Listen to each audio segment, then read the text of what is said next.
ಇದು ಯಶಸ್ವಿ ಆಗೋದಿಲ್ಲಪ್ಪ ಅಂತೇಳಿ ನೀವು ಇವತ್ತಿನ ಮಾಡಲಿಕ್ಕೆ ಹೊರಟಿದ್ದೀರಿ. ಅವರೆಲ್ಲರೂ ಹೌದು ಕುಮಾರಸ್ವಾಮಿಗಳು ಬೆಂಬಲಿಗರು ನಿಮಗೆ ಅನಿಸ್ತಿರ್ಬೋದು, ಇದ್ದರೂ ಇರ್ಬೋದು, ಅಂತಲ್ಲ. ಅದು ನಿಮ್ಮ ಬೆಂಬಲಿಗರು ಹೇಳಿದ್ದಾರೆ 80%. ಅದು ಇವತ್ತು ಪ್ರಶ್ನೆ ಮಾಡೋದು ನೀವು ಯಾಕೆ ಬರಲಿಲ್ಲ, ಇದಕ್ಕೆ ಉತ್ತರ ಕೊಡಬೇಕಾಗಿದೆ ಡಿ ಕೆ ಶಿವಕುಮಾರ್ ಅವರು.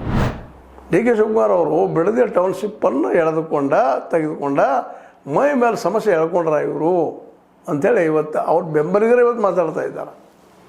ಯಾಕೆಂದರೆ ಸ್ವತಃ ತಮ್ಮೂರಿಗೆ ಹೋದಾಗ, ರಾಮನಗರಕ್ಕೆ ಹೋದಾಗ ಅಲ್ಲೆಲ್ಲ ಜನಕ್ಕೆ ಕೇಳ್ತಾಯಿದ್ರು, ಇಲ್ಲ ನೀವು ಭೂಮಿ ಮಾರಬೇಡ್ರಿ, ಒಕ್ಕಲ್ತನ ಮಾಡಿರಿ, ಹಾಗೆ ಹೇಗೆ ಅಂತೇಳಿ. ಇಲ್ಲಿ ಮಾರ್ರಿ ಅಂತ ಹೇಳ್ತಾ ಇದ್ದಾರೆ. ಏನು ವಿತ್ತಂಡವಾದ ಅಂಥೇಳಿ ಅವರ ವಿರೋಧಿಗಳು ಪ್ರಶ್ನೆ ಮಾಡ್ತಾಯಿದ್ದಾರೆ.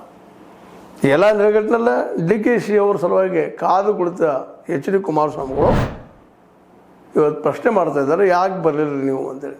ನಾವು ರೆಡಿ ಇದ್ದೀವಿ ಮಾತಾಡಲಿಕ್ಕೆ. ಇವತ್ತಿದೆ ದೊಡ್ಡ ಪ್ರಶ್ನೆ. ಮತ್ತು ಇದನ್ನು ಸ್ವರೂಪ ಬಿಟ್ಟು ಕೊಡೋದಿಲ್ಲ ಎಚ್ ಡಿ ಕೆ ಅವರು. ಯಾಕಂದರೆ ಈಗ ಅವ್ರಿಗೂ ಅನಿವಾರ್ಯ ಅದ.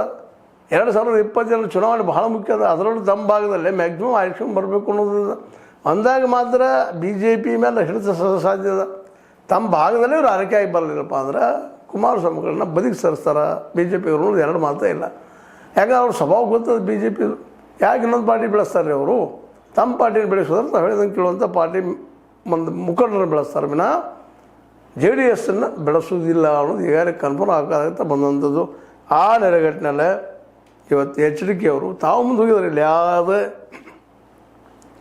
BJP ನಾಯಕರನ್ನು ಕರ್ಕೊಂಡಿಲ್ಲ, ತಾವು ಸಹ ಮುಂದೆ ಹೋಗಿದ್ದಾರೆ ತಮ್ಮ ಪಕ್ಷ ಬೆಳೆಸುವಾಗಿ. ಅದಕ್ಕೆ ಅಲ್ಲಿ ರೈತರು ಸಹ ಸ್ಪಂದಿಸ್ತಾ ಇದ್ದಾರೆ. ಈಗಾಗಲೇ ಪಾದಯಾತ್ರೆ ಸಹ ಶುರು ಮಾಡಿದ್ದಾರೆ ನಿಮ್ಮ ನಿಖಿಲ್ ಕುಮಾರಸ್ವಾಮಿಗಳು.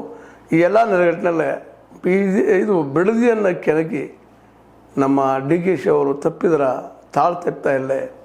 ಯಾಕಂದರೆ ಕಾಂಗ್ರೆಸ್ಸಿಗರು ಯಾರು ಬಂದು ನಿಲ್ತಾ ಇಲ್ಲ ಅಲ್ಲೇ. ಸಿದ್ದರಾಮಯ್ಯರು ಮಾತಾಡ್ತಾ ಇಲ್ಲ ಜೋರಾಗಿ.